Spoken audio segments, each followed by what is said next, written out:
Alice and I are always looking to be more healthy, and we were just talking about how fasting is one of the best ways to do that, but it's so hard. But the great thing about Prolon is that's not what you're doing. It's not that you're not eating for 5 days. Instead, you're using their science-backed program to convince your body you're fasting. You guys, this 5-day program really is amazing. It comes beautifully packaged and it does all the thinking for you. Each day is its own box. And by following their program, I know I just feel so much better. And I can't wait to experience Prolong Next Gen and continue to see results. For a limited time, you can be first in line to experience the new Next Gen at special savings. Prolong is offering the Prosecutors listeners 15% off site-wide plus a $40 bonus gift when you subscribe to their 5-day program. Just visit prolonlife.com/prosecutors. That's PROLONLIFE.com/prosecutors to claim your 15% discount and your bonus gift. prolonlife.com/prosecutors.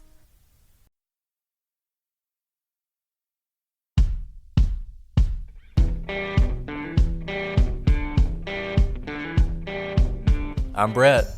And I'm Alice. And we are the Prosecutors.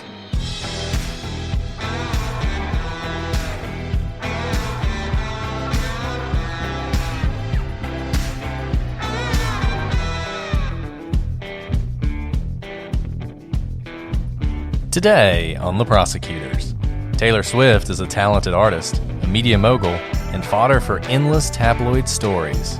But is she also something more sinister?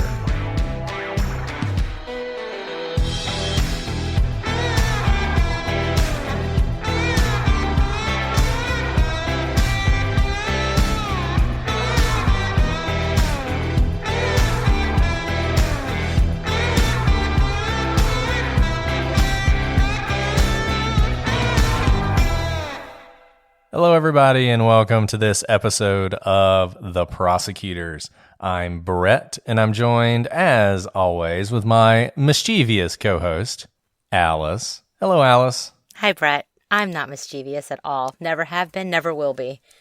Oh, Alice. Those of us who know you better know that's not true. But that's why we love you. Well, thanks. But no one ever gets my jokes, Brett. That's true. That's true. I guess time will tell. About you, but I guess time will tell. I guess time will tell. Yes. Well, Alice, it's good to be back with you again today, recording. We have an interesting story to tell today. Really, I feel like we have uncovered some really interesting things about somebody that I think most of our listeners are very familiar with, and that's Taylor Swift. You know, Brett, when we first started investigating this, I thought it was going to be fun. I loved all of her surprise album releases during the pandemic, and I thought I was just going to get to know more about this artist that I have revered for a decade or so. But what I uncovered with you when we were researching this episode just got darker and darker and darker, and I wasn't sure that we should even put it in an episode because it's just so strange. It is strange, but if there's one thing we care about here on Prosecutors Podcast, it's truth, and it's getting to truth, and it's really being fearless in our efforts to dive in and look into the dark underbelly of society. And Taylor Swift, she has this reputation as this bright, bubbly, wonderful person. She's obviously one of the bright spots of the pandemic was when she released her album, which was a complete surprise, I think, to everybody, and had a lot of really great songs on it. But I think there's certainly another side to her that most people don't know about, and that's only hinted at in her songs and the lyrics of those songs. And once we started digging into this, I also was surprised. It kind of reminded me of The Owl. We talk about The Owl and Michael Peterson. You know, when we first talked about The Owl, I think we both thought it was funny. We thought it was kind of a joke. And then when we looked at it and we saw the evidence, we realized, man, this is much more serious than we thought. And this was the same thing with Taylor Swift. I thought, hey, this is just going to be a fun, funny frivolous exploration of Taylor's music. And then we discovered some things. And I think, we should just dive right into this. I think most of you know who we're talking about, Taylor Swift, world-renowned artist, country music artist who's branched out into basically every form and every genre of music. Recently won Best Album of the Year for her latest release. But there may be some things you don't know about Taylor Swift, and I'm going to start off with one that really was shocking to me, and that's this question that I want to pose to the listeners. And once we talk about this some more, I think you'll see why this is important. Does Taylor Swift have a belly button? And if not, what does that mean? Wait, Brett, before you go on, that just sends shivers down my spine, and I cannot shake it off because that is a really serious allegation to make, not one that anyone should make flippantly, certainly not trained attorneys. So before you make such a deep allegation, I assume you have something to back it up. No, the thing is, Alice, there are people who truly believe that Taylor Swift's stomach is a blank space. And even though she's one of the most photographed women on the planet and has been since she broke onto the music scene with Tim McGraw in 2006, in 2015, people started to notice something unusual about those photographs. No matter the situation, no matter the costume, no matter whether she was on the beach or at the pool, Taylor never showed her belly button. And that makes you wonder, does she really even have one? And if not, what would that mean? The controversy got so hot that in 2015, Taylor was forced to address it. And her excuse, I thought, was lacking. Oh, Brett, whenever the accused speak up, it's always a testy subject, right? There's always the Fifth Amendment. You can plead the Fifth. You don't have to answer. But when you answer, your answers are going to be scrutinized. So what did Taylor say? She said, quote, "When you start showing your belly button, then you're really committing to the midriff thing. I only partially commit to the midriff thing.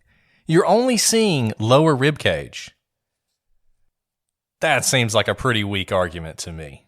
I mean, I'm not one for the midriff personally, but is there really partial commitment here? I just don't know. I don't know about that. It's more, that is actually a classic and very well executed case of deflection. I see this all the time with witnesses on the stand, but that was just expert. The way she did that, meaning she's thought about this, she knew this question was coming, and she was prepared with an answer. And I would think this is probably something she worked on with her team. I mean, this is something they probably went over. She's probably sitting down with lawyers and communications expert, crisis communications people, talking about, look, they figured out the belly button thing. They know I don't have a belly button, and I need an excuse. I need something to say that's going to quiet these critics. And you may be thinking, why does it even matter? What difference does it make if she has a belly button or not? Well, we're going to talk about that more, about why it might be important. But I don't know how much money she spent on this excuse, and I don't know how much time was taken to put this together, but this is a story that to me just doesn't ring true. And I think there is a more likely explanation. And that's that Taylor just doesn't have a belly button. And I think, if you think about it, someone with her combination of writing and singing talent could not possibly have been born, only made. Well, Brett, that really is the most likely explanation. So I don't think we should give it any more credence because I hate dwelling on mysteries that are already solved. So why don't we move on to the next? Because this is not the only controversy that Taylor has seen. Now, Taylor may not have a belly button, as we just have definitively proven, but she has 2 legs. Now, according to rumors, they are insured for $20 million per leg. So why exactly are Taylor's legs so valuable? I mean, Taylor Swift, we've already told you, she's a music artist. She's not a leg model, after all. She's not even an athlete who depends on her legs to make her millions. It's her voice that she's so valuable for. So why are her legs so insured? Now, of course, her legs are famously long, and some have speculated that her dance-filled routines that characterize her live shows that I've been to, and I can attest to this from firsthand experience, would be harmed if she lost a leg. And that's probably true, I will say. Her legs are definitely part of the show. But are they really worth $20 million for each legs? Now, combined with her lack of a belly button, the answer actually seems pretty clear to me. Brett, I don't know, sometimes when you see a case file and you're reading through all the facts, things just start to jump out at you. And what I see here, we have lack of a belly button, $20 million each legs. It seems clear to me. Taylor is a cyborg, and her legs are likely titanium steel with a unique polymer coating, which is why they're so expensive. Now, you might think we're jumping to conclusions here, but listen to the facts. This is all out there. You just have to connect the dots, and that's what we're doing here for you. You make your own conclusions. But think about this. Taylor is on record that she does not wash her legs. This was some sort of a big controversy, but I think people focused on the wrong point. People just thought, oh, that's dirty, that's gross, she doesn't wash her legs. But they missed the real point of that admission. The real point of that admission is that she doesn't wash her legs because she can't. The chemicals in the soap would have caused deterioration of the polymer coating on her legs. And that is much too expensive, even for someone like Taylor Swift. And if you know anything about soap, I mean, that's one of the things that soap can do, the chemicals in soap can do. I mean, one of the reasons they work so well, one of the reasons soap works so well against the coronavirus, for instance. Everybody was washing their hands with, vodka and whatever stuff people were using. It wasn't actually vodka, but like vodka distilleries were making... And sanitizer. Hand sanitizer. Exactly. Sorry. Words were escaping me. Hand sanitizer. And everybody thought that was great. Well, this is the way to do it. In reality, no. The best thing you could wash your hands with was soap, because the way soap works, it actually breaks down the coronavirus, and the coronavirus essentially disintegrates. And that's something that I think you see here. There's a clear concern on Taylor's part that if she's using soap on her legs, it's going to damage this polymer. And she can't have that. I mean, look, these legs are worth $20 million a piece. If that were to happen on stage, she'd have like a Milli Vanilli moment. Alice, do you remember Milli Vanilli? That was like right before my time. I know the name, but I actually don't, I'm sorry to say. See, I was right in the middle of Milli Vanilli. That was like, I was prime Milli Vanilli.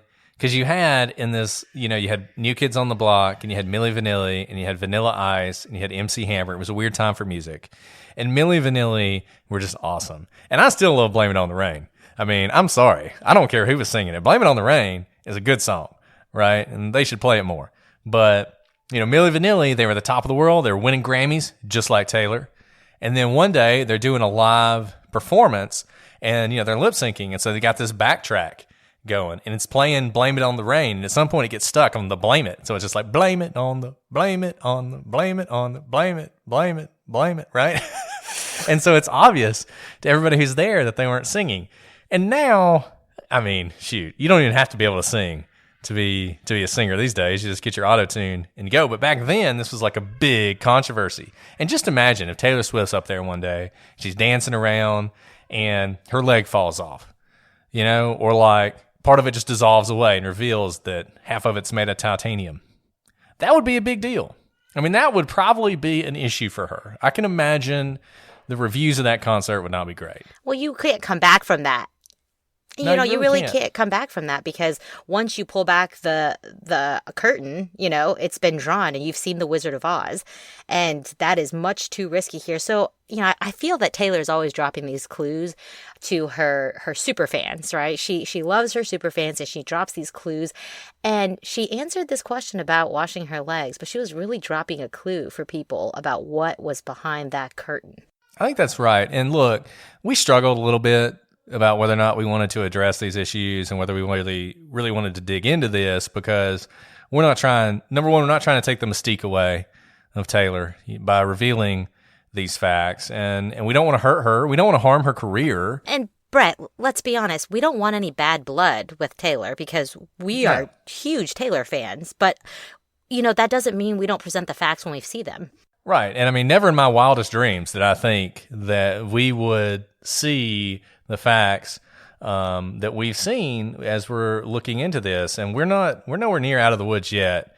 We got a lot more to talk about. But before we get into that, I do want to talk about our sponsor for today's episode. We have a new sponsor that we want to welcome, and that sponsor is Spatula City. Alice, are you ever cooking dinner for your family and you need to flip something, but you just don't have the right utensil? A fork is too pokey, a knife is too thin, and you wish you had something, anything, to make your life easier. Oh, yeah, Brett. I mean, have you ever tried to flip an egg with a spoon? It's impossible. And that's why I'm so happy to welcome our latest sponsor, Spatula City. Spatula City sells, you guessed it, spatulas. And that's all. Big spatulas, small spatulas, fat spatulas, skinny spatulas, and every type of spatula in between. You'll never have to worry about how you're going to get that other side of your burger done again. That's right, Alice. And because Spatula City cuts out the middleman, they're able to save you dozens of cents on your next spatula. I just got one made of Brazilian teak, and I couldn't be happier. So get your spatula today. Visit one of their convenient locations in Albuquerque or Des Moines and mention the prosecutors for a 10% discount. That's the prosecutors. And remember, everybody, at Spatula City, we sell spatulas, and that's all. Okay, so we know we've been dropping bombs on you today. We know a lot of this has been a little shocking, probably a little surprising, and you're probably asking yourself, what does all this mean? What does it mean that Taylor Swift may be a cyborg? What does it mean that she doesn't have a belly button, that her legs are possibly, maybe even probably, bionic? What could be the explanation for that? And I think the answer is obvious. She is clearly a clone created by the Church of Satan to bring about the rise of the Antichrist and the establishment of Lucifer's kingdom on earth. Whoa. You jumped to the conclusion. You got to back that up a bit, Brett. Let's back it up a little bit. Because I know that's heavy. It's a lot. It's a lot for people to take in. Okay, we're going to take you all the way back to 1966, April 30th, 1966, Walpurgis night. And on that night, a former paranormal researcher and possible former lover of Marilyn Monroe, if you believe him, named Anton LaVey, founded the Church of Satan. He would soon perform the first satanic baptism on his daughter, Xena. Now, Xena grew up in the church, eventually becoming its first spokeswoman. She was known worldwide, and there are some who speculated that she was intended to be the vessel for Satan's rise, the mother of the Antichrist. But in 1988, it became obvious that Xena was growing dissatisfied with the church. In early 1989, she appeared in an interview with a televangelist and her non-Church of Satan husband. She would leave the church a year later, abandoning the titles of Magistra and High Priestess of Satan. And you know what happened 9 months after her appearance on that televangelist show? Taylor Swift was born. Now, the implication is obvious. Taylor Swift lacks a belly button because she was never really born. She was created in a vat. She is a clone of Xena LaVey, likely grown in one of those vats in the temple of Satan itself. Once the church realized that their chosen one was betraying them, they had only one option: create a new chosen one. Cloning being in its infancy in 1989, it's no surprise that Taylor's legs did not fully develop, and so it was necessary to provide specialized artificial legs at quite a price. Now, you may be saying, that's crazy. Well, ladies and gentlemen, the proof is right before your eyes. If you go to our website, if you're watching this on YouTube, you're already seeing it. Taylor Swift is the spitting image of Zena LaVey. I mean, I'm looking at these pictures, and we've looked at side-by-side photos of the same person, like Amy Bechtel. Remember when she had two side-by-side pictures of actually Amy Bechtel? They didn't even look like Amy Bechtel. One picture didn't look like the other. So how can it be that two different people look identical? And that's what we have here, Brett. Taylor looking exactly like Zena LaVey. I mean, when you saw this second picture of Zena LaVey, who did you think it was? Oh, I thought it was Taylor Swift, of course. I thought she was going through one of her reputation phases with kind of the, she's already very fair-skinned, but this is pandemic. Everyone's indoors more often. No one's going to the tanning bed. No one's really going to the beach, so she was a little paler than normal. And her classic red lipstick that she is famous for. So I, being a super fan, looked at the second picture that was ultimately, I found out, Zena, and I thought it was Taylor. I mean, look, I know we're probably going to get some denials from the Taylor camp after this episode comes out, but guys, who are you going to believe, them or your lying eyes? Because there is no question in my mind, no question that she is a clone of Zena LaVey. Now, Zena has gone on, she's a famous artist now. She's living her life away from the Church of Satan. She's got her own thing going on, and congratulations to her. But I mean, I'm glad she left the church, because if she hadn't have, we would never have had Taylor Swift, and we never would have had all the music that she's brought us. Even if she is the mother of Satan eventually, at least we have her albums. Well, but what does this mean? So what? So what if Taylor is a clone? So what if she is the future mother of Satan? What's the big deal? Well, given that Taylor is the future mother of Satan, it's probably not surprising that she likely has also murdered someone. Now, the clues are littered throughout her songs. We've talked about this a lot, Brett, what that perpetrators, like murderers, they like to return to the scene of the crime. Taylor's way of returning to the crime is littering all these clues throughout her lyrics. Now, there's Taylor's song, I Know Places, which is clearly about finding a place to hide a body. Then there's Out of the Woods, which is about getting away with a crime. I mean, I just quote you one of the lyrics, Are we in the clear yet? That's a key lyric over and over. And where do people often dump bodies? In the woods. And in the woods, exactly. In the woods. I mean, we've talked about this with Maura Murray, how she may still be in the woods right now. The woods is just the setting of so many crime scenes. Now, those aren't the only two songs that she's dropped clues in. The song I Did Something Bad, that's pretty self-explanatory. And Getaway Car, also self-explanatory. And then, of course, she drops it this past year, the past few months, as if this wasn't enough. All these clues littered for just years. She drops, no body, no crime. That's not even hiding the clues anymore. I mean, Brett, we could listen to the song, or we can actually just read the lyrics, because when you take away her enchanting beat and her lyrical voice, I think you really hear the message where she admits to murder. It starts, he did it. He did it. Estee's a friend of mine. We meet up every Tuesday night for dinner and a glass of wine. Estee's been losing sleep. Her husband's acting different, and it smells like infidelity. She says, this ain't my Merlot on his mouth. That ain't my jewelry on our joint account. No, there ain't no doubt. I think I'm gonna call him out.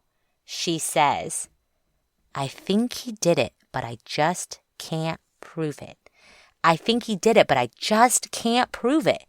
I think he did it, but I just can't prove it.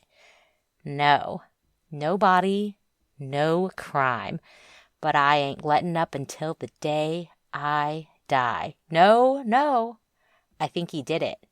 No, he did it. Esty wasn't there. Tuesday night at Olive Garden, at her job, or anywhere. Brett, she's just dropping clues all over the place of where the crime scene is here. Oh, yeah, absolutely. He reports his missing wife, and I noticed when I passed his house, his truck has got some brand new tires. I bet we could trace the receipt for those tires. I bet we could. And so typical of someone who commits murder to change things about their life. Absolutely. That's a classic one, especially if you're talking about leaving behind tire treads. And his mistress moved in, sleeps in Esty's bed and everything. No, there ain't no doubt. Certainly not reasonable doubt, Brett. No reasonable doubt. Somebody's got to catch him out, because I think he did it, but I just can't prove it. He did it. I think he did it, but I just can't prove it. He did it. I think he did it, but I just can't prove it. No body, no crime. But I ain't letting up until the day I die. No, I think he did it. No, he did it. Good thing my daddy made me get a boating license when I was 15. Shades of Scott Peterson. Absolutely. I bet she only signed up for 2 days of the boating license instead of a year, too. And I've cleaned enough houses to know how to cover up a scene. Also sounds like Scott Peterson. I bet there was a bucket out. Good thing Esty's sister's gonna swear she was with me. She was with me, dude. Good thing his mistress took out a big life insurance policy. They think she did it, but they just can't prove it. I mean, this is all about motive right here. They think she did it, but they just can't prove it. 404B coming all in right here. She thinks I did it, but she just can't prove it. No body, no crime. I wasn't letting up until the day he... No body, no crime. I wasn't letting up until the day he... No body, no crime. Finally, she confesses. No, I wasn't letting up until the day he died. And that, ladies and gentlemen, is what we call a full confession. I think that's right. And unfortunately for Taylor, I think she's going to find that it is not true that if there's no body, there's no crime. Well, Brett, do you have anything else to add? I think, this was a short episode because the facts are just so clear here. There's not really much to discuss. But I know this is an explosive episode, and I know people need some time to think about it. Yeah, look, I know you guys are going to have lots of comments about this one. I mean, this is a big one. This is probably the biggest one we've done. Probably. Certainly since our sea shanty episode. This is our biggest episode, I think. And we want to hear what you have to say. If you have more information about Taylor Swift and maybe other crimes she's committed, please do reach out to us, prosecutorspod@gmail.com, @prosecutorspod for all your social media, Twitter, Facebook, and Instagram, prosecutorspodcast.com. You can go there. You can look at some of those photos of Taylor Swift and her clone mother, I guess, the former priestess of Satan. Look us up on YouTube. If you're watching this on YouTube now, you've seen a lot of the evidence already. We got shirts. Go buy a shirt. Maybe we'll have to do a no body, no crime shirt. We'll probably get sued for that. We'll probably get sued for that. We probably would get sued for that. Brett, I'm really glad we did this because this is just no laughing matter at all. Not when it's something this serious. And this is very serious. I do want to thank Alicia Fish, who was our research assistant on this case, who really dug deep and helped us to uncover some of the true secrets that Taylor Swift has managed to keep out of the spotlight for so long, but no more. The truth is now out there. Well, Alice, I think that's all I have for today. Do you have anything else you want to add before we let everybody go? That's all I have. Thank you guys for listening, and we'll get some more lighthearted stuff next time, but thanks for sticking with us for this very important episode of The Prosecutors. Yeah, sorry to be so serious in this one. I know we don't normally drop episodes on a Thursday, but we thought today was a particularly good day to release this one. So I hope you enjoyed this. And we will be back next week with a new story, new questions, hopefully new answers, though I doubt any as explosive as the ones we've uncovered today. But until then, I'm Brett. And I'm Alice. And we are the prosecutors.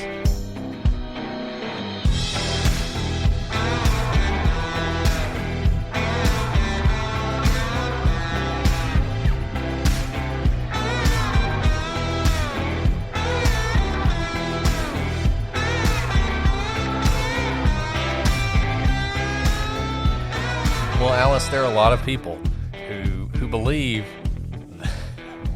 Don't laugh. We've done so well. I'm trying. Well, Alice, there are a lot of people. We were doing so well, Brett. Alice. This is going to be a really good episode. Don't do it, man. Don't do it. Sorry. Brett, shake it off. Shake it off. That's when you got me. You got me when you said it. Okay. Thank you. I'm trying to work in song titles, if you can't tell. No, Alice, there are people who truly...